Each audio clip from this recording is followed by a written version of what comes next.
আসলেই রয়ে গেছেন। সে টাকা খেয়ে হাইকোর্টের সাথে লিয়াজু মেনটেন করে সমস্ত আসামিদেরকে জামিন করে দিচ্ছে। তাদেরকে জন্য ক্ষমতার মস্তদে বসানো হয় নাই।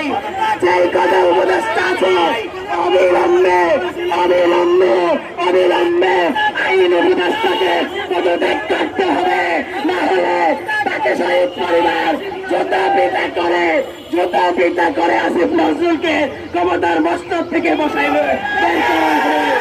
এই রয়েল এজেন্ডা বাস্তবায়ন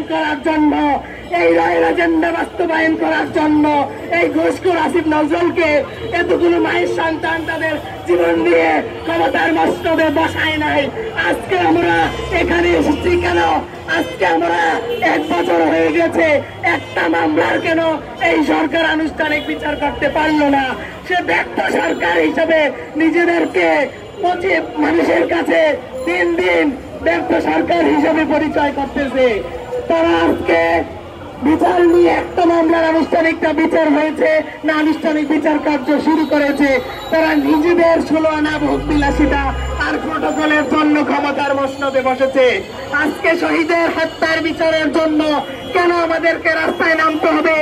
একটা মামলা যদি দৃশ্যমান থাকে, আমার ভাইয়ের মামলার আসামি দেখা যাচ্ছে, সেই আসামিকে আইন উপদেষ্টার মদদে 5 কোটি টাকার লেনদেনে সেই আসামিকে জামিন দিয়ে দিয়েছে। তাহলে বলেন রাষ্ট্র কি বিচার করবে? এই রাষ্ট্রের জন্য কি এতগুলো মায়ের সন্তান তাদের জীবন দিয়ে এই দেশটাকে স্বাধীন করে গিয়েছে? আমরা আজকে অবিলম্বে যেই কোর্ট থেকে বৈষম্য বিরোধী ছাত্র আন্দোলনের হত্যা মামলাগুলোর জামিন দিয়েছে, সেই বেঞ্চের বিচারপতিদেরকে বহিষ্কার করতে হবে, তাদেরকে বরখাস্ত করতে হবে, আইন উপদেষ্টাকে আজকেই পদত্যাগ করতে হবে। আমরা এখানে পরে অবস্থান কর্মসূচি পালন করব। ধন্যবাদ।